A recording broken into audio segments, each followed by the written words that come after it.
What's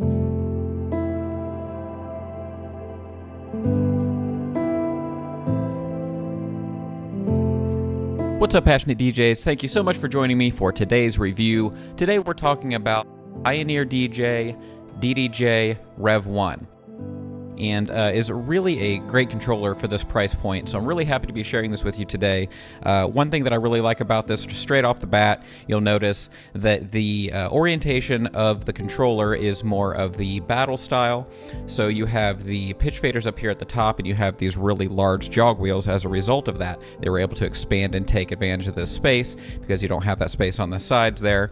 You've got the paddle engaged effects, which is really nice. If you're a Serato DJ, this is a great option for you if you're wanting to get into scratching or even just regular mixing, but you prefer sort of the effect style of DJM-S mixer. Of course, we're going to go in depth with this thing and talk about everything that it has to offer, but if you have determined that this is the device for you, then of course you know what I'm going to say. You should get yours at the DJ Hookup. The DJ Hookup is the highest rated retailer for DJ equipment online, and you should definitely go and check them out. Hit the link in the description below. Find the REV1 or really anything else that you're looking for as far as DJ hardware goes. They are the ones that make these hardware videos possible here on Passionate DJ, so definitely go hit them up, get in a little chat bar, mention Passionate DJ. It really helps us out, and they'll definitely take care of you.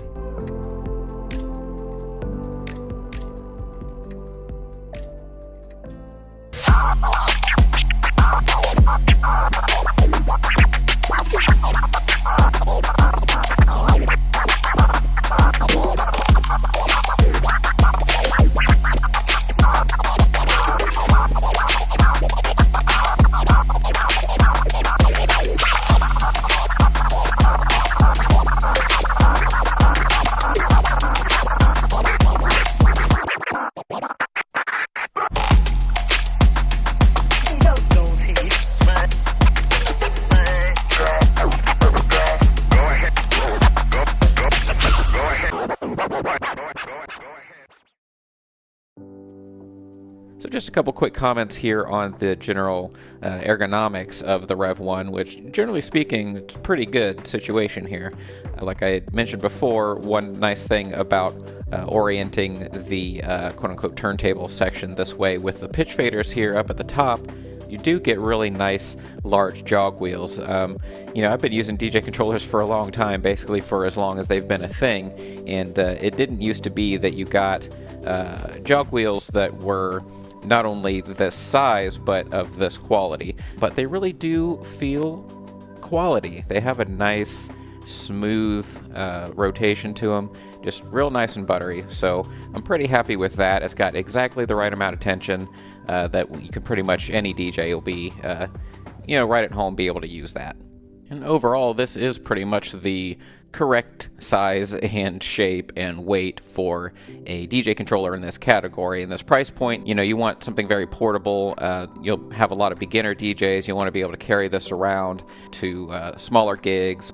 If you are a scratch DJ, it is maybe just a little bit cramped. And this is something that we learned when we were recording our demo with Fatty Lumpkin, who did amazing work on this thing, as he always does.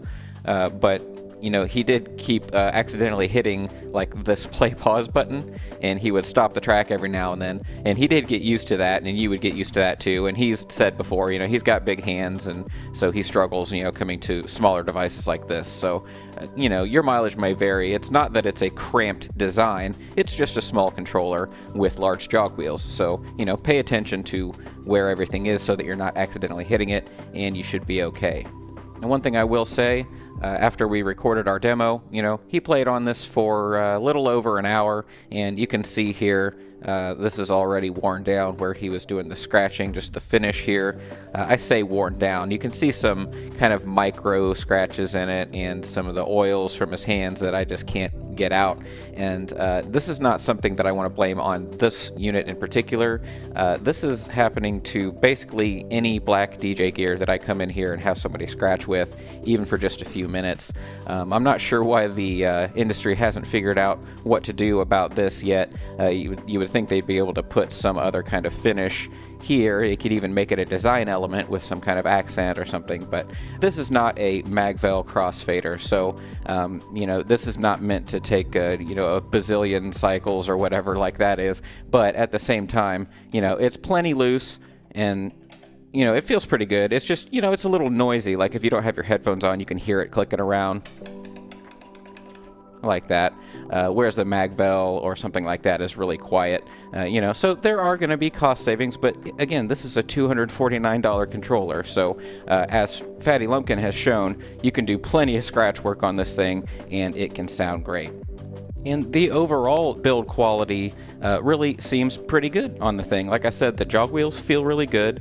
The effects levers up here, they basically feel just like the DJM-S mixers. They have a really nice spring back to them when you use the momentary action, and they click up really nicely with a authoritative clunk, which is nice. But they're made of plastic. They're in there solid. They feel good. Same thing with all the knobs, all the buttons, all this stuff. Feels really good for a controller in this price point, and it's really amazing how far we've come with so-called budget DJ controllers in that regard. The pads here in the middle generally have a clicky sort of response to them, being not velocity sensitive pads, meaning they're either on or they're off. That's what you want in that case, is something that has a nice click where you can tell it's being clicked and you can feel it being engaged, whether you've got your headphones on or not.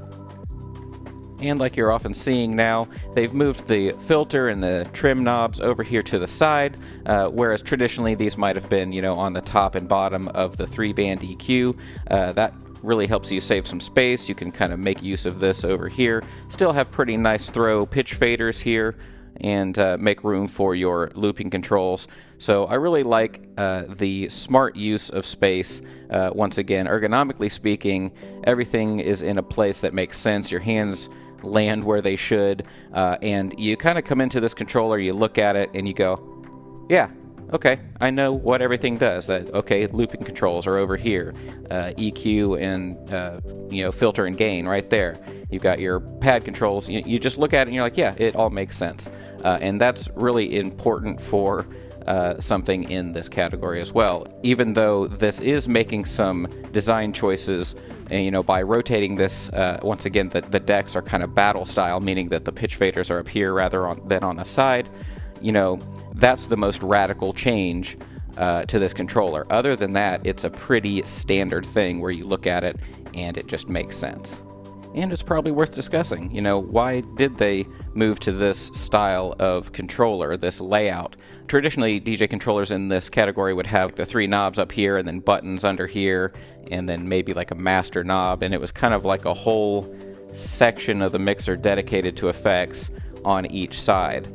In some cases, you might have, 4 effects decks, and it could just get kind of wild. Whereas scratch mixers started to going to this style, with mixers like the DJM-S9, when it hit the market, it kind of, had this design with really simple to engage effects, and also really simple to see what's going on the mixer when you look at it.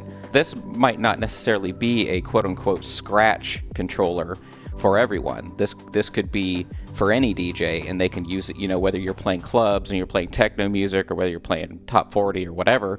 This works for everybody, but yet they've decided to move to this layout, possibly for efficiency, and it just seems like maybe this is where the market's going. So it will be interesting to see if this really starts trickling into other brands more and more, like we have been seeing. Anyways, I'm fully rambling on at this point. The overall point here is that this is a great controller for any beginner DJ or any DJ who needs something really portable. This unit does come with Serato DJ Lite, but it is upgradable to the full version of Serato. You do get control over your decks 3 and 4 here. You can switch to them by that. So you do have 4 deck control, even though you don't have 4 mixer channels here, so you're limited to what you can do, but just the value here is undeniable. Nothing too crazy going on here on the back. You've got your basic USB connector here. This is a USB powered device, meaning there is not a separate power supply that you need to plug in. As long as you plug that into your computer, it will pull power from that and you'll be good to go. You've got your master output here through a stereo pair of RCA jacks. And then you have an unbalanced mic input, so you can plug in a 1/4-inch jack right there, and your level adjustment there, and then your Kensington lock. Other than that, that's pretty much it. There's not a whole lot to see back here. There's no external inputs or anything like that. And we have an even more Spartan situation here up front with only a single small headphones jack there, which is an interesting choice. You would usually see either both a small and a large one, or you would see just a large one, but really doesn't matter.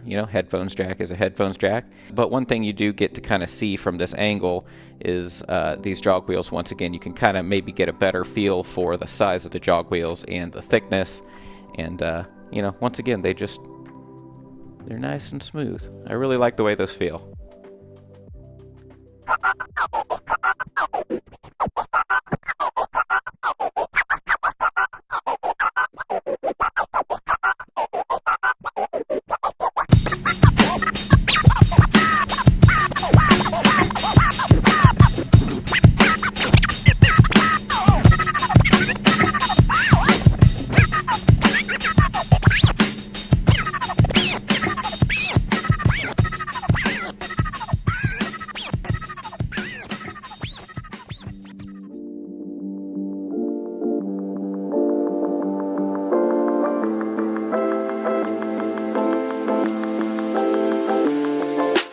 First thing I want to talk about is this exclusive feature to this controller called the tracking scratch feature, and so I'll demonstrate that now. It's engaged by pushing this button here, and let's get our beat going. Throw your hands, throw your hands, throw your hands, throw your hands, throw your hands, throw your hands. So do you notice what's happening is every time that I let go of the platter and then I touch it again, it pulls the sample back to the cue point. Throw your hands.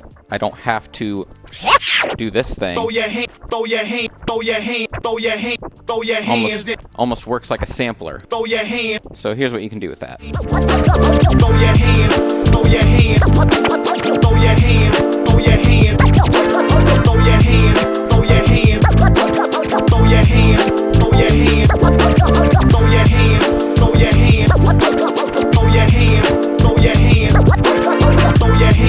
throw your hand, throw your hand, throw your hands in the sky. But what if we also wanted to add a little bit of flavor to that? Well, what we can do is get a little bit of that crossfader cutting effect kind of automatically applied to give us that cool kind of gating or transform effect automatically. So I'll show you what I mean, and I'm going to load some awe and fresh samples here. Okay, and so this time what we're going to do is enable this one of these pads here.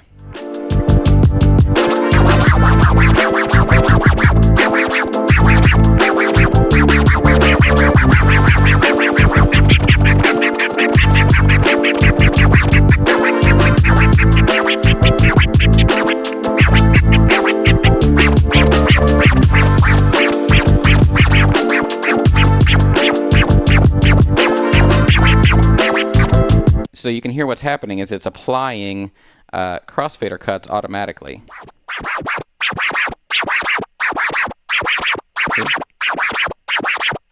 If you're kind of just getting into scratching, this is a nice way to add some kind of scratch flavor to your sets and have some fun with some stuff that actually sounds like scratching while you're kind of on the path to learning the actual advanced techniques. Now, generally speaking, the effects are engaged by these buttons over here. There are 3 on each side, and what that means is that you can load any of Serato's effects into those 3 slots. So, for example, over here on our beat, right here I've got a high-pass filter loaded. You can adjust the level or depth or whatever parameter here.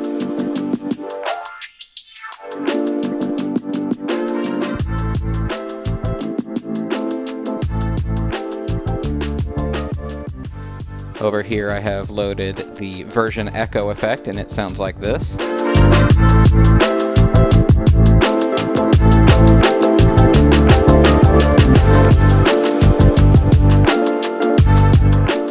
And then over here we have the flanger. Shout out Trip Turlington.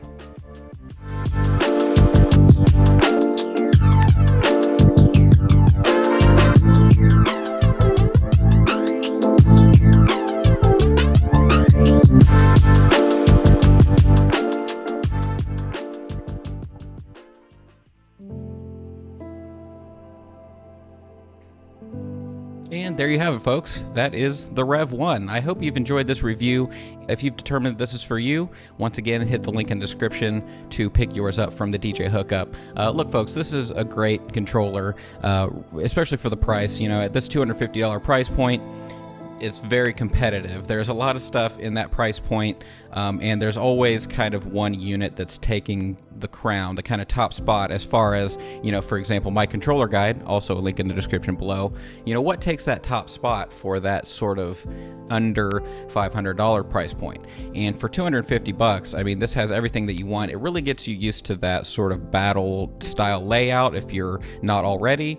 And, you know, we're kind of getting away from that sort of traditional software-focused effects style with the 3 knobs up at the top and all the buttons under it and stuff.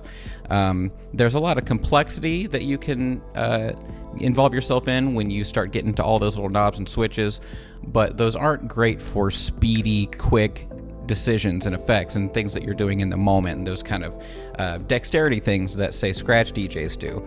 And so this, with having the paddles and, you know, the quick engagement, the, you know, the lock on and the momentary engagement, just like a Pioneer S mixer, and having all the pads below it and all that kind of stuff, it really makes sense for that style of DJing.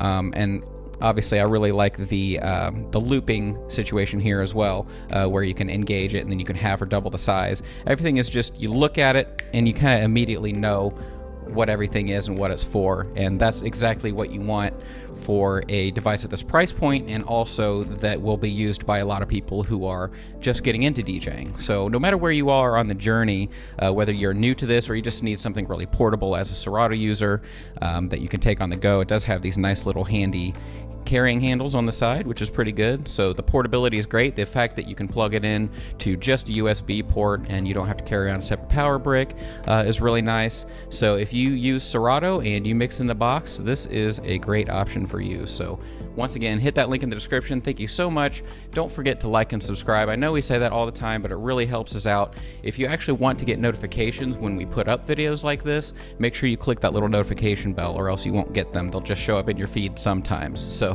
do us a favor, hit that subscribe, hit that bell, and we will see you next time right here on Passionate DJ.